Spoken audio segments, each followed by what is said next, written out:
నమస్కారం NSTV news కి స్వాగతం. నా పేరు సంధ్య. ముందుగా వార్తల్లోని ముఖ్యాంశాలు. పలమనేరు పట్టణంలో వైకాపా చేపడుతున్న రిలే నిరాహార దీక్షలను ఖండిస్తూ స్థానిక తెలుగుదేశం పార్టీ కార్యాలయంలో శనివారం మీడియా సమావేశం నిర్వహించారు. ఈ సందర్భంగా పట్టణ ప్రధాన కార్యదర్శి గిరిబాబు, నియోజకవర్గ ఎస్సీ సెల్ అధ్యక్షుడు నాగరాజులు మాట్లాడుతూ వైకాపా చేస్తున్న అసత్య ప్రచారాలను ప్రజలు నమ్మే పరిస్థితుల్లో లేరని అన్నారు. గత 5 ఏళ్ల వైఎస్ జగన్మోహన్ రెడ్డి పాలనలో రాష్ట్రం తీవ్ర అప్పుల పాలై అభివృద్ధిలో వెనకబడిందని విమర్శించారు. ప్రస్తుతం కూటమి ప్రభుత్వం రాష్ట్రాన్ని అభివృద్ధి బాటలో నడిపిస్తుండగా ప్రతిపక్షాలు దానిని ఓర్వలేక ప్రజల్లో గందరగోళం సృష్టించేందుకు ప్రయత్నిస్తున్నాయని ఆరోపించారు. పరిసర ప్రాంత ప్రజలందరికీ కూడా నా వందనాలు. ఈ యొక్క 3 రోజులుగా పలమనేరులో 3 రోజులుగా దాదాపు 1 వీక్గా పలమనేరులో చాలా వింతలు చూస్తూ ఉన్నాం. ఏమి వింతలంటే తాత సస్తే బొంత నాది అన్నట్టు ఏదైనా ఎక్కడైనా శవం కనిపిస్తుందా? దీన్ని బట్టి మన సులభం. నిజంగా చనిపోయిన వాళ్ళని కూడా అక్కడ పరామర్శించుకు వెళ్ళరు, వాళ్ళ బాధలేమో చూడరు. ఈ సాకులోనే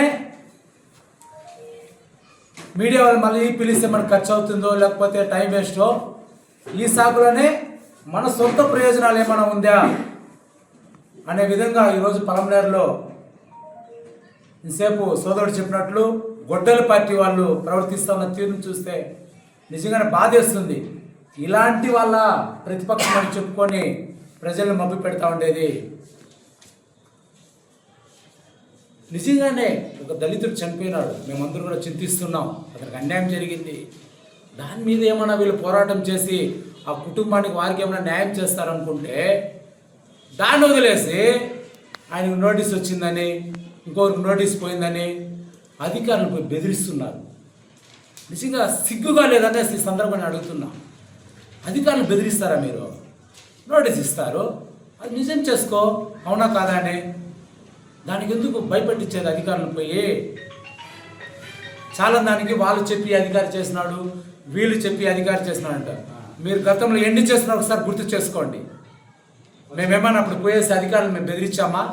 చట్టం ఏముంటే అది చేస్తుంది. దయచేసి ప్రజలందరూ కూడా అర్థం చేసుకోండి. ఈ గొడ్డల పార్టీ వాళ్ళు లేనిపోని నిందలు వేస్తూ లేనిపోని అవాకులు చవాకులు చేస్తున్నారు. నిజంగా వీళ్ళు ప్రజలకు మంచి చేయాలనే ఉద్దేశం వీళ్ళకి లేదు. ఇప్పుడు కూడా డిఎస్సి పైన ఏదో ధర్నాలు అవి చేసి ఆ ట్రాఫిక్ ఇబ్బంది కలిగిస్తున్నారు తప్పిస్తే వీళ్ళు చేసింది జీరో. ఎందుకంటే మేము కూడా తెలుసుకోవాలనేసి చదువుకున్న వాళ్ళు డిస్కస్ చేసినాం. నిజంగానే ఈ డిఎస్సిలో ఉద్యోగాలు ఇచ్చేటప్పుడు ఏమైనా మోసాలు జరిగిందా, ఏదైనా అవకాశం ఉందంటే 100% అది జరిగేదానికి అవకాశం లేదు. ఒక సిస్టమేటిక్గా జరుగుతుంది. ఎందుకంటే ఇదేమి ఊరికి ఉత్తి కాదు ఇది. కాబట్టి ప్రజలందరూ కూడా అర్థం చేసుకోండి. వీళ్ళు లేనిపోని కన్విన్స్ తీసుకొస్తున్నారు. ఖచ్చితంగా కూటమి ప్రభుత్వము పలమనేరు అమరావతి గారి ఆధ్వర్యంలో అభివృద్ధి మేము చూస్తున్నాం. అంతెందుకండి, గత 5 సంవత్సరాల మున్సిపాలిటీ బోర్డులో ఉన్నప్పుడు ₹1 మేము మా గవర్నమెంట్ ద్వారా ఖర్చు పెట్టినామని ఒక్కటి నిరూపించండి. అదే అమరావతి గారి ఆధ్వర్యంలో ఇప్పుడు దాకా దాదాపు 3.5 కోట్లు ఖర్చు పెట్టాము.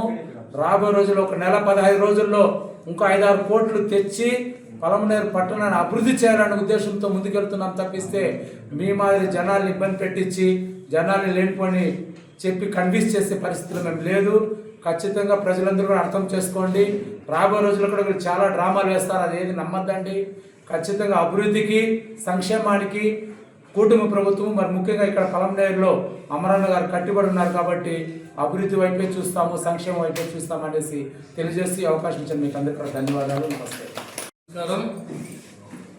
ఈరోజు ఆంధ్రప్రదేశ్ రాష్ట్రంలో ఈ గొడ్డలి పార్టీ నాయకులు రోజుకొక ప్రజలకు ఏదైతే మంచి జరుగుతుందో వాళ్ళకి అది కంటగింపుగా ఉంది. ఎంతసేపు ప్రజలు బాగుపడేది ఈ గొడ్డల పార్టీకి ఎటువంటి పక్షంలోనూ ఇష్టం లేదు. ఎందుకంటే ఈరోజు గత 5 సంవత్సరాల్లో ఈ జగన్మోహన్ రెడ్డి గారి పాలనలో రాష్ట్రం అధోగతి పాలైపోయి అప్పుల పాలైపోయి ఒక బీహార్ కంటే మోసంగా చేసేస్తే దాని పాలనా దక్షకుడైన చంద్రబాబు నాయుడు గారు కావచ్చు, లోకేష్ గారు కావచ్చు, బీజేపీ సహకారంతో ఈరోజు ఆంధ్రప్రదేశ్ రాష్ట్రంలో గాడిలో పెడుతుంటే ఈయన ప్రతిరోజు ఆయన ఏదో దండయాత్ర చేస్తున్న ప్రజల్ని ఎక్కడైనా కూడా కానీ బాధితులను పరామర్శించడైనా, బాధింపబడ్డ వాళ్ళని పరామర్శించడం, ఎవరైతే తన పార్టీకి చెందిన రౌడీ మూకలు ఏ విధంగా అల్లరి చేస్తారో వాళ్ళని పరామర్శిస్తాడు. ఇక నిజమైన ఈరోజు 3 సంఘటనలు చూస్తున్నాము. Sai Krishna lockup death case జరిగింది. దీంట్లో వచ్చేసిందన్న అతను ఒక రౌడీ షీటర్ అని చెప్పేసి ఇది చేస్తే ప్రభుత్వం కూడా ఎక్కడ న్యాయం జరగాలని దాని కరాఖండిగా తూచా తప్పుకున్న సంబంధించిన సీఎం కూడా అరెస్ట్ చేస్తే ఇతను పోయి మాట్లాడేది ఏం రాట్లంటే ప్రజా వ్యతిరేకంగా మాట్లాడుతున్నాడు. మాజీ ముఖ్యమంత్రులు, గొడ్డలపాటి అధ్యక్షులు. అదేవిధంగా సీదిల అప్పలరాజు వాళ్ళ కొడుకు ఒక హిట్ అండ్ రన్ గుద్దేసి ఒక బీసీ, ఒక యాదవ్ కులానికి సంబంధించిన వ్యక్తిని చనిపోతే అది పట్టించుకోకుండా ఇతను పరామర్శను పోయి చిన్నపిల్లడు అది తెలియకుండా చేసినాడు ఉంటాడు. ఇదంతా రాష్ట్ర ప్రజలు గమనిస్తూ ఉన్నారు. ఈరోజు అదేవిధంగా డిఎస్సి వచ్చేసిందన్నా, మీరు ఎంతసేపు తప్పుడు డిఎస్సిని మీరు అంటున్నారు. అక్కడ ఎవరో సిజేపీ పార్టీ వాళ్ళు, కాక్రోచ్ పార్టీ వాళ్ళు చేస్తే మీరు దాన్ని ఇక్కడ ఆంధ్రప్రదేశ్లో సంవత్సరం అవుతా ఉంది. అంత ఉద్యోగాల్లో మెరిట్ స్టూడెంట్లు ఉద్యోగాల్లో చేరినారు. ఇప్పుడు ఇంకా వచ్చే నెలలో 2వ డిఎస్సి కూడా రిలీజ్ చేస్తుంది. మీరు గత 5 సంవత్సరాల్లో ఒక ఉద్యోగం ఇవ్వకపోగా నిరుద్యోగుల్ని, చదువుకున్నంతా మోసం చేసింది పక్కన పెట్టేసి ఈరోజు పారదర్శకంగా ఎక్కడా కూడా ఒక డిఎస్సి అభ్యర్థి కూడా ఫిర్యాదు చేసిన దాఖలా లేదు. ఈరోజు మీరు రాష్ట్రం అంతా కూడా జైలు, ఈ గొడ్డలపాటి జే పార్టీకి సంబంధించిన వాళ్ళు మీరు రిలే నిరాహార దీక్షలు చేస్తున్నారు. ఎక్కడైనా ఒక డిఎస్సి అభ్యర్థి మీ టెంట్లో ఉన్నారా? ఈ ఆంధ్రప్రదేశ్ రాష్ట్రంలో మేము అడుగుతున్నాము. అది వదిలేసి ఈ మంచి చేస్తున్న ప్రభుత్వాన్ని ఎంతసేపు బురద జల్లాలనే ఉద్దేశంతో గొడ్డలపాటి ప్రతిపక్షం కూడా కాదు. ఇప్పుడు అది ప్రతిరోజు అరాచక పాలన చేస్తామని మర్చిపోయి ఈరోజు మంచి చేసి ఈ ప్రభుత్వం పైన ఎంతసేపు దుమ్మెత్తిపోతున్నారు. ఆంధ్రప్రదేశ్ రాష్ట్ర ప్రజలు ఖచ్చితంగా గమనించుకోండి. ఈరోజు మన ప్రభుత్వం వచ్చిన తర్వాత, కూటమి ప్రభుత్వం వచ్చిన తర్వాత మన రాష్ట్రాన్ని ముందుకు తీసుకుపోయే ఉద్దేశంతో అక్కడ బీజేపీ సహకారం తీసుకొని చంద్రబాబు నాయుడు గారు కావచ్చు, పవన్ కళ్యాణ్ గారు కావచ్చు, లోకేష్ గారు కావచ్చు, ఇక్కడ అమర్నాథ్ రెడ్డి గారు కావచ్చు, ఎంతసేపు ప్రజా సంక్షేమం కోరుతూ ప్రజల అభివృద్ధి కొరకై పాటుపడతా ఉంటే వీళ్ళకి అది కన్ను చూసి వాళ్ళకి పచ్చకామల నుంచి దేశమంతా పచ్చదే. వాళ్ళు ప్రభుత్వం ఏమీ చేయలేదు.